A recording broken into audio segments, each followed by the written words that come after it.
Takže ahoj, já vás dneska vítám u mého prvního talku a tuto talku vám řeknu, proč tak dlouhou dobu nevycházejí videa a co se dál bude nad tímhle kanálem.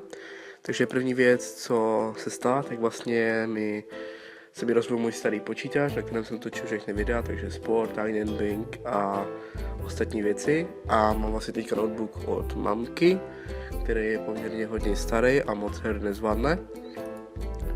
Takže já jsem v plánu šel točit Pohodu 2, ale Pohoda 2 jak tak nevyšel podle plánu.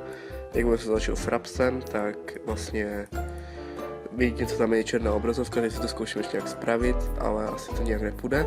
Takže to vidím buď na Factorio, nebo ještě na nějakou jinou hru, co najdu. Přemýšlel jsem nad Vietkongem 2, ale na mě tady ty hry nějak moc nejsou, ale lidi by to mohlo zajímat, jak já hraju FPS-kové hry.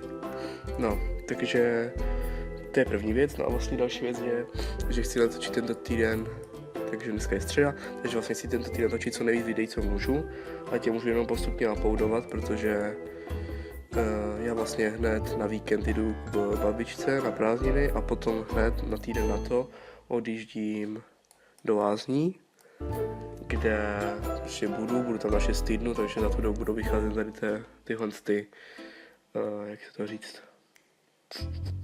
na tady ty talky, nebo bude ještě random vlogy, to se uvidí, ale mám poměrně šitý kvalitu na iPhoneu, mám ještě starou iPhone 4, takže tak, no a já myslím, že tohle stojí pro tento díl talku mohlo být všechno.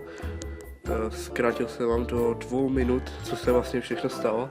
Jinak kdyby někoho by zajímalo, co používám za mikrofon, že můžu takhle jednoduše točit talky, tak vlastně já to netočím přes počítač, ale přes iPhone, přes aplikaci Diktafon, kterou to jenom přes iTunes vytáhnu do počítače a mám to hotový. Takže jednoduchá práce a celkem mi to i baví, prostě jen tak můžu dát všude, žádné problémy a tak dále. Jinak ještě něco jsem vám chtěl říct, jo, takže určitě pište hry, které jsou staré a rozjede ta sestava, která bude dole v popisu. A to je teda pro dnešek všechno, takže já se s vámi zase loučím a jako vždycky skočte z okna, jej!